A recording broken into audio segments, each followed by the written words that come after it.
Twinkle, twinkle, little star. Shh. Night, night, Maggie. Okay, now Maggie's gone to sleep, I can then relax and have a cup of tea with you. I'm going to start with something controversial. I'm drinking Earl Grey with milk. I know. But anyway, what I want to do here is to answer some of your questions. And one question we get a lot is, what's the point in starting to teach English with very young children when they just get to repeat it later on in school and in early primary classes? My answer to this is always that at the early stages, the children can start to get a feel for the language, a feel for the stress, the rhythm and the intonation. And that is something that if they get that at an early age is going to stay with them for the rest of their lives. A little later, when the language centres of the brain start to close, typically between sort of 6, 7 and 8 years old, it's around about that time period, when the language centres close, it becomes more of an academic study. They can still learn English and they can still do very well, but they're missing a little bit of that feel for the language, and that's what we can give them at an early stage. If you have questions that you'd like me to address, then please just type it in, send it to us, and I'll do my best to answer all of them. Earl Grey with milk. Hello, welcome to Tea for Teachers. My name's Steve Watts from Wattsenglish. Been teaching kids for around 15 years now, and we have a channel, Wow English TV, which the kids seem to enjoy, and this is my opportunity to answer your questions. Thank you so much. The response for the first Tea for Teachers was fantastic. I'll try to answer as many questions as I can. If I don't answer your question, I'm sorry. Maybe send it again and we'll see how it goes. Let's take a little look at this question here from Dylan Parker. Hi Dylan.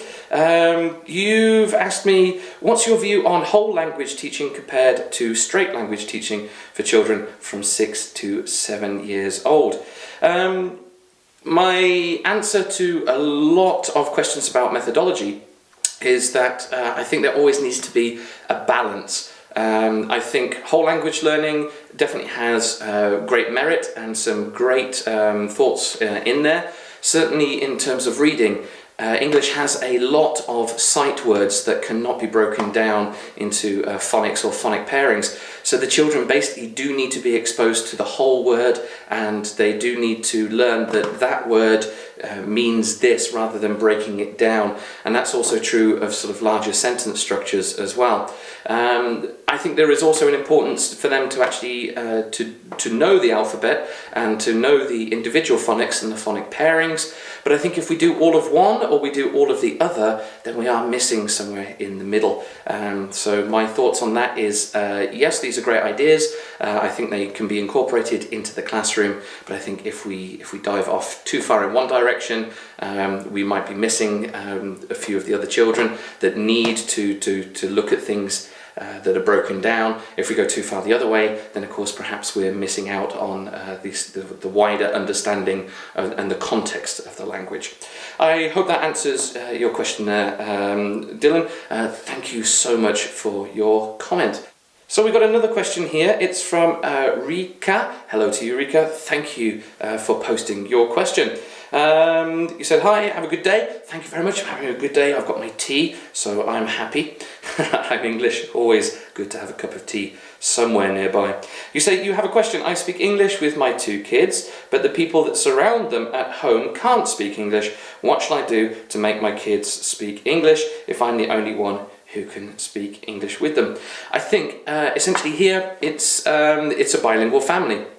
And the children will very quickly understand through facial recognition and through all this, sort of training, that when they are speaking to one person, it's in one language. When they're speaking to another person, it's in another language. I shouldn't worry about it too much. The world is full of language, and I think it's fantastic if the children are exposed to more than just one language.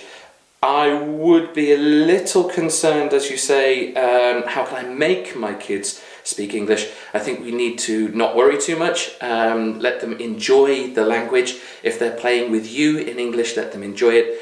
But if we try to make them speak a particular language, they can end up resenting that, and then they associate it with negative thoughts and feelings, and then they don't want to speak English. So my answer to you there is just to sort of relax, don't worry too much. Be thankful that your children are in an environment where they're exposed to more than one language, and perhaps you could introduce a English puppet. It's another English character that only speaks English. When they play with that particular toy, you can say that, well, I'm sorry, this toy, this character doesn't understand anything except English. And if the children change language, then perhaps we say, okay, well, it's time for that toy to disappear, to fly away in terms of Maggie, and they'll come back later when they're ready and they want to play in English. Okay, so thank you for watching Tea for Teachers. My tea has gone cold. I hope yours hasn't. So I'm going to make another cup of tea. Thanks again for watching, and see you next time. Remember, please do leave your comments just in the space below, and ask me anything about teaching English for children. I'll try my very best to answer them all. Thanks again. Bye from me, and bye from Maggie. See ya. Hello, I've got my tea. Have you got yours? It's time to start. Going to answer some questions here. Big one, which is, how can I start speaking English at home if English is not the mother tongue? What I always recommend is that you have a character. It's best if it's a real person. In my family, I speak English with my little ones. My wife doesn't speak English as her mother tongue, so she uses her mother tongue with the little ones. The children can flick between the two, and it's amazing how fast that they can do that. So having some person or some character is a great way for the children to actually switch languages. For you, perhaps what you can do is have a puppet. It needs to be a puppet that only speaks English, has maybe come from America or England or Australia, New Zealand, Canada, or any English-speaking country. So it's important that from the start the children know that this character, this puppet, this toy only speaks English.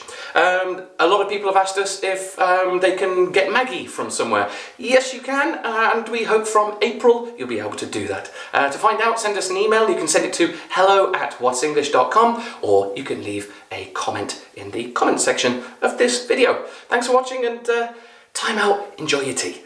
Cheers.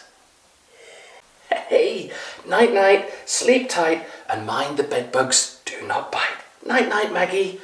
Oh, shh. Maggie's gone to sleep now, so I can have a cup of tea and relax with you. And hey, we've had some responses. Thank you. It's wonderful. We posted up something about the blanket game, where you hide flashcards under a blanket, you remove one, then take away the blanket, and the children have to see which one is missing. It's a great game. I think it's also called Kim's Game. Fantastic game, played by a lot of teachers and parents. But I have here a question from star_1362. Hello. Hi, you said that you play the pan game, where you put flashcards into a pan, then you say Maggie's magic words, abracadabra, and then you take out one card, you hold it close to your chest, and the children have 3 chances to guess the correct card. Is that okay? Of course! It sounds like a fantastic game. So good that I'm going to play it with some of the children that I teach. Hey, if you have any different variations of this game, then please write it in the comment section and we can share it. If you want to start a new comment or thread with a different question, then please write a new post. Thank you ever so much, and take time out for your cup of tea too. Oh, that's lovely. Hello, thanks for coming back. It's another episode of Tea for Teachers. Hope you've got your tea ready. My name's Steve Watts. I'm from Wattsenglish, also Wow English TV. Been teaching children for over 15 years. I know, it's a long time, isn't it? Time flies when you're having fun. That's what we always try to do in the English teaching classroom. We've had a couple of questions from teachers about what to do with children that don't particularly want to participate. I'm sure you've had it in your classroom. I've definitely had it in my classroom, where there's a child that doesn't want to do anything. A recent example of this was that I was teaching playground equipment. We started off with it's a swing, and we said it's a swing. Oh, careful with the T. So we were doing it's a swing, and they were sitting there, didn't want to sort of to start moving. And I noticed this, and then we did climbing frame. It's a Climbing frame, again, nothing. And I can see out the corner of my eye, I don't really want to get all the attention onto the child that's not doing anything, but I need to somehow draw them in. The next word that we were doing was sandpit, so we said, it's a sandpit, and we were pretending to dig in the sandpit. Still nothing. So I thought, okay, everybody, can you please hold up your spade, hold up your spade? And of course, they did nothing. So, oh no! Oh, you've lost your spade? Okay, no problem, you can have mine. The rest of the class laughed, and there was a bit of extra pressure, without sort of stopping the class, but extra pressure for that child to get involved and come on, we're all going to do it together. I'm pleased to say after that, they did get involved. If you've got your own ways, your own sort of like hints and tips to how to get these children involved if they don't particularly want to, please do put it in the comment section below. Thank you again for watching, and I hope that I can answer as many questions as possible, so please do keep them coming even if I'm not able to address them straight away. Thanks again, okay, take care and enjoy your tea with the teachers.